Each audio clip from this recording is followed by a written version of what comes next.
Zdravím všetkých, moje meno je DJ Progress a vítajte na YouTube kanáli Low End Studio, kde si hovoríme rôzne tipy, triky, neskôr aj recenzie a nejaké tie behind the scenes zábery. V dnešnom videu si trošku viacej priblížime, čo sú to formáty skladieb, aký je rozdiel medzi MP3, WAV, AIF, AAC a povieme si takisto aj, ktoré vám odporúčame používať, ktoré sú vhodné, ktoré sú viacej kompatibilné a vlastne aký je medzi nimi rozdiel. Čo sú to vlastne formáty skladieb? Je to niečo ako jazyk tej skladby, ktorý hovorí počítaču, ako má túto skladbu prehrať, aké dáta stratila alebo aké zase nestratila. Formát je vlastne tá informácia, ktorú nájdete v skladbe za tou bodkou, nejaká skladba .mp3, alebo kliknite pravým, či už na Windows alebo Mac OS, dáte zobraziť informácie alebo properties a tam vám to povie, aký je to formát. Možno sa pýtate, prečo by sme mali vedieť rozlišovať tieto formáty, však nie je to jedno? Nie je to jedno. Je hneď niekoľko dôvodov. Prvý dôvod je, či je vôbec tento formát kompatibilný s vašim DJ-ským softverom. Druhý dôvod je, či dokáže tá skladba niesť metadata, to znamená artwork cover, komentár, lyrics, po prípade artistu a tak ďalej. Tretím dôvodom je samozrejme kvalita, ako dobre tá skladba hrá a štvrtý dôvod je veľkosť tej skladby v megabajtoch. Tieto formáty rozdeľujeme do troch kategórií. Bezstratový nekompresovaný, lossless uncompressed, bezstratový kompresovaný, lossless compressed alebo stratový kompresovaný, lossy compressed. Poďme sa najprv porozprávať o bezstratových nekompresovaných formátoch. Je to vlastne úplná autentická kopia originálnej nahrávky. To znamená, že všetky informácie, či už ticho, všetky frekvencie sú v tejto skladbe bez akejkoľvek zmeny alebo straty informácií. Tieto formáty by sme vedeli nazvať aj takzvané čisté alebo pure formáty, pretože sú aj najjednoduchšie pre DJ-ské softvery, ale aj rôzne iné softvery na prehrávanie, lebo nemajú žiadnu stratu, je to proste ako sa to nahralo, tak to tam je. Prvý z týchto formátov je WAV formát. Tento formát je najviac používaný bezstratový formát medzi DJmi, medzi producentami a podobne. Tento formát sa používa na nahrávanie vo všetkých veľkých štúdiách, alebo keď chcete skladbu upravovať, remixovať, editovať, toto je formát, ktorý odporúčame. Nevýhodou tohto formátu je ale jeho veľkosť. 5-minútová skladba má okolo 50 MB.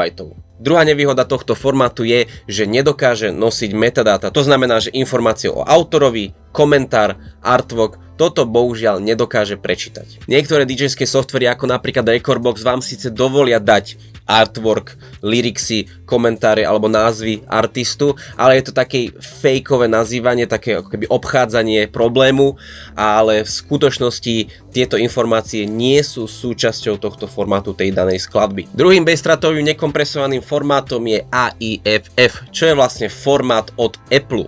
Je to skoro to isté ako WAV formát, to znamená bez straty kvality, bez straty informácií, ale na rozdiel od WAV-ka AIFF dokáže a podporuje metadata. Druhou kategóriou sú bezstratové kompresované formáty. To znamená, že zmenšujú veľkosť skladby, ale zachovávajú ju pôvodnú plnú kvalitu. Ako to vlastne funguje, že zmenšíme veľkosť skladby, ale necháme pôvodnú kvalitu? Funguje to cez veľmi inteligentné počítačové algoritmy. WAV formát napríklad má všetky informácie. Predstavte si, ako keby ste nahrávali na kazetu. Ako tá kazeta beží, tak či už nahráte ticho, rôzne iné frekvencie, cymbal, všetky rôzne nástroje, proste miniete nejaký počet kazety a tá informácia aj s tým tichom, s rôznymi frekvenciami tam proste zostane. Bezstratové kompresované formáty to robia ale tak, že oni sa na tú skladbu celú pozrú a povedia si, OK, tuto mám 5 sekúnd ticho, tuto je frekvencia, ktorú nikto v živote nebude počuť a oni tieto informácie zjednodušia, napríklad z 50 0 počítačových spravia 0 na 50 a tým zmenšia veľkosť toho súboru. Potom následne, keď DJ-ský software ide tú skladbu prehrať, tak vlastne on rozbalí z tých 0 na 50, rozbalí na 50 0 a takto dokáže prehrať tú skladbu v plnej kvalite. Samozrejme, toto je veľmi zjednodušené prirovnanie, každopádne zhruba takto nejako to funguje, ale nevýhoda toho je, že vlastne pri každom tomto prekladaní alebo kompresovaní musí počítač navyše pracovať, čo môže spôsobiť problémy, ktoré si neskôr opíšeme. Medzi tieto bezstratové kompresované formáty zaraďujeme formáty FLAC a ALAC. Tieto formáty sú skoro identické, len ALAC je od Apple, zase.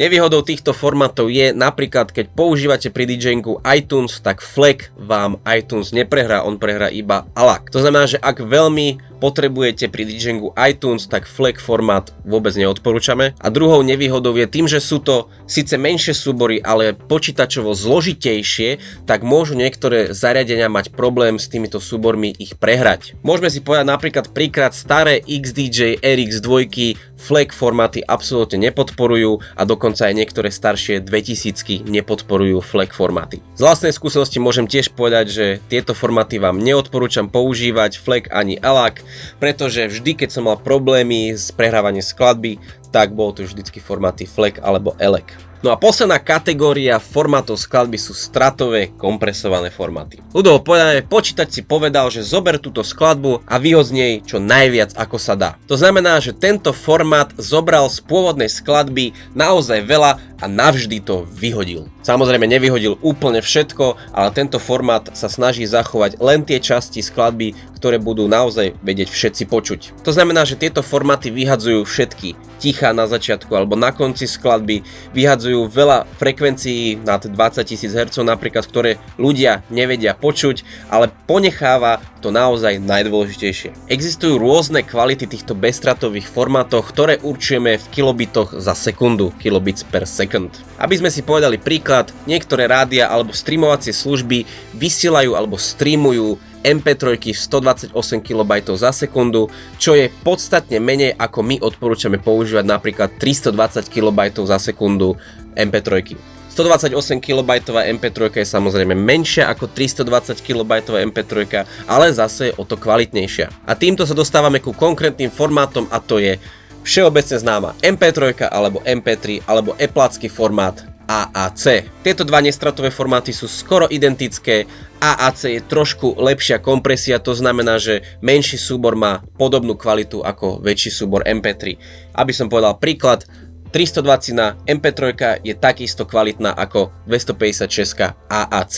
Nevýhoda AAC je však, že tieto súbory sú ťažko dostupné, pokiaľ nevlastníte Apple zariadenie, na Windowse sa veľmi ťažko hľadajú tieto súbory. Existuje ešte jeden formát, ktorý je stratový kompresovaný, ale ten sa v dnešnej dobe už veľmi nepoužíva, ktorý sa volá OGG alebo OGG Vorbis, ale ten dneska vynecháme. Dobre, teraz keď sme si vysvetlili, aký rozdiel medzi týmito formátmi je, tak spýtame sa otázku, treba konvertovať vašu knižnicu na jeden formát? Naša odpoveď je určite nie. Dôvodom, prečo neodporúčame konvertovať skladby do iného formátu je, pretože za každým, keď konvertujete v nejakom softveri, tak strácate kvalitu. Každá konverzia niečo sa zo skladby stratí. Taktiež neodporúčame napríklad, keď chcete konvertovať MP3 do WAV-ka, je to absolútne zbytočné, len budete mať väčší súbor, ale kvalitu nezvýšite, pretože reálne z tej MP3 nedokážete vyťažiť alebo dostať naspäť tie informácie, ktoré boli napríklad vo WAV-ku. Odporúčame konvertovať iba vtedy, ak máte napríklad staršie zariadenie a máte veľa FLACov alebo WAV formátov, ktoré napríklad staršie konzoly alebo CDJ nedokážu prečítať, tak áno, vtedy odporúčame konvertovať, ale ináč nekonvertujte. No dobre, a dostávame sa ku koncu, ktoré formáty my odporúčame používať. Ak hráte v nejakých menších baroch alebo menších kluboch, alebo máte obmedzené miesto na počítači, úplne bohate vám stačí MP3 formát, ale 320 kB per second. Ak hráte na veľkých festivaloch alebo veľmi kvalitných kluboch, tak vám odporúčame používať AIFF formát, bezstratový formát, ktorý dokáže čítať metadata. Taktiež vám odporúčame tento formát, ak by ste skladbu chceli neskôr upravovať, editovať alebo remixovať. Ako sme už povedali, FLAC a ALAC formát neodporúčame, pretože niektoré staršie zariadenia majú problém s týmito skladbami, aby ich prečítali. Samozrejme, kvalita skladby nezávisí iba od toho, aký formát vyberete, či už je stratový alebo bezstratový. Veľmi veľkú rolu odohráva samotná skladba. Ako bola nahratá, ako bola zmixovaná a ako bola zmastrovaná. Pretože ak je WAV-ková skladba zle zmastrovaná, nikdy nebude tak kvalitná ako MP3, ktorá bola dobre zmastrovaná. A druhá vec, ktorá ovplyvňuje kvalitu samotnej skladby, je systém alebo technika, z ktorej hráte. Pretože povedzme si úprimne, vo väčšina klubov alebo baroch je tá technika naozaj priemerná a ten rozdiel medzi MP3 alebo AIF-kom nikdy v živote nebudete počuť. Ak hráte na kvalitných systémoch vo veľkých kluboch alebo festivaloch, áno, tam ten rozdiel už počuť môžete, ale taktiež, keď hráte z malej konzolky, ktorá má malinkú zvukovú kartu a hráte z veľkých CDJ 3000, čo majú naozaj kvalitný zvuk, tak ten rozdiel vtedy počujete aj na tom veľkom systéme. Samozrejme, koncové rozhodnutie, aké formáty budete používať, sú iba a iba na vás. Čo ja osobne používam, momentálne prechádzam všetky skladby na AIFF, ale keď hrám nejaké komerčné skladby v nejakom bežnom klube, používam čisto iba MP3. Tak, toto bolo pre dnešné video všetko, ďakujeme, že ste si ho pozreli až do konca. Ak sa vám toto video páčilo, nezabudnite nám dať odber, dajte nám like a ak máte ďalšie nápady alebo otázky k tomuto videu, tak napíšte nám dole do komentára. Moje meno je DJ Progress a počujeme sa v ďalšom videu.